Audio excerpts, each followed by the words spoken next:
ท่านผู้ชมในศก2025-2026ทั่วเมืองจันทบุรีนครหลวงเวียงจันทน์มีนักเรียนสอบเสียงจบสั้นป .5 ทั้งหมด 1,450 น้องหญิง720น้องแบ่งออกเป็น4ศูนย์สอบเสียงมี59ห้องสอบเสียงมีทั้งหมด3วิชาสอบเสียงมีคณะกรรมการทั้งหมด358คนซึ่งจะได้สอบเสียงในวันที่26-27 พฤษภาคม 2026 นี้ในตอนเช้าของวันที่22 พฤษภาคม 2026อยู่โรงเรียนเลี้ยงเด็กอนุบาลประถมและมัธยมศึกษาสมบูรณ์จอมคำเมืองจันทบุรีนครหลวงเวียงจันทน์ห้องการศึกษาธิการและกีฬาเมืองจันทบุรีได้เปิดการสอบเสียงจบสั้นป .5 ทรงเรียน 2025-2026 โดยการเข้าร่วมของทานนางสุษดาคณะประจำภาคเมืองจันทบุรีอาจารย์ท้องดีแก้วมีไซหัวหน้าห้องการศึกษาธิการและกีฬาเมืองจันทบุรีและครูอาจารย์พร้อมด้วยน้องนักเรียนเข้าร่วมอาจารย์ท้องดีแก้วมีไซได้กล่าวว่าทั่วเมืองจันทบุรีมีโรงเรียนประถมศึกษาทั้งหมด37แห่งโรงเรียนประถมศึกษาของรัฐ13แห่งในนั้นมีโรงเรียนมูลประถม2แห่งมีโรงเรียนประถมศึกษาที่เข้าร่วมการสอบเสียงทั้งหมด35แห่งโรงเรียนประถมศึกษาของรัฐ13แห่งมีนักเรียนเข้าร่วมสอบเสียงทั้งหมด 1,450 น้องแบ่งออกเป็น4ศูนย์สอบเสียงคือโรงเรียนประถมศึกษานาให้เดียวมีนักเรียนเข้าร่วมสอบเสียงทั้งหมด246น้องหญิง117น้องมีห้องสอบเสียงทั้งหมด10ห้องโรงเรียนประถมศึกษาเวียนยูมีนักเรียนสอบเสียงทั้งหมด412น้องหญิง221น้องมีห้องสอบเสียงทั้งหมด17ห้องสอบเสียงโรงเรียนประถมศึกษาจอมคำมีนักเรียนเข้าสอบเสียงทั้งหมด295น้องหญิง137น้องมีห้องสอบเสียงทั้งหมด12ห้องและโรงเรียนประถมศึกษานิรดามีนักเรียนเข้าสอบเสียงทั้งหมด497น้องหญิง245น้องมีห้องสอบเสียงทั้งหมด20ห้องมีจำนวนวิชาสอบเสียงทั้งหมด3วิชาคือ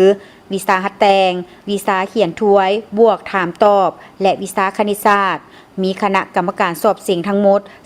358คนซึ่งจะเสียงในระหว่างวันที่26-27 พฤษภาคม 2026เราก็ได้ผ่านบรรดากฎระเบียบต่างๆของคณะกรรมการรับผิดชอบการสอบเสียงยามห้องสอบเสียงกวดบทสอบเสียงตลอดฮอดระเบียบการของนักสอบเสียงก็คือน้องนักเรียนทั้งหมดพวกเขาเนาะได้เลือกเอาศูนย์โรงเรียนมส.จอมคำนี้เป็นศูนย์ที่ว่าเปิดการสอบเสียงกระย้อนว่าศูนย์ดังกล่าวนี้เป็นใจกลางของทั้ง4ศูนย์นั้นแล้วก็มีความพร้อมในการจัดพิธีเปิดในมื้อนี้ก็ขอแสดงความขอบใจนำผู้บริหารโรงเรียนทุกฐานแสดงความขอบใจนำผู้อำนวยการโรงเรียนทุกแห่งทั้ง35แห่งและกรรมการทั้งหมดข้าพเจ้าเนาะในการสอบเสียงในครั้งนี้ก็อยากฝากถึงผู้ปกครองนักเรียนบรรดาทานที่มีส่วนเกี่ยวข้องสังคมต่างๆนี้ก็ให้ช่วยเหลือสำหรับการศึกษาของพวกเราก็คือแนะนำลูกหลานของท่านนั้นให้เอาใจใช้ในการค้นคว้าห้ำเฮียนเพื่อกะเกี่ยมการสอบเสียงมาฮอดปัจจุบันศูนย์สอบเสียงแต่ละศูนย์มีความเกี่ยมพร้อมห้อยส่วนห้อยบ่ว่าจะเป็นสถานที่จอดรถห้องสอบเสียงครูอาจารย์ที่ยามห้องสอบเสียงและอื่นๆส่วนโรงเรียนประถมศึกษาจอมคำมีโรงเรียนประถมเข้าร่วมสอบเสียงอยู่ศูนย์แห่งนี้ทั้งหมด12โรงเรียนคือโรงเรียนประถมดอนแดงหนองทาห้วยหงหนองปิงสุขสวัสดิ์พานาหลักคำมณีไซห่วงเข้าสอนนาลินบุตรธิดาและโรงเรียนประถมวิทยาโรงเรียนจอมคำนี่ได้เป็นศูนย์สอบเสียงของ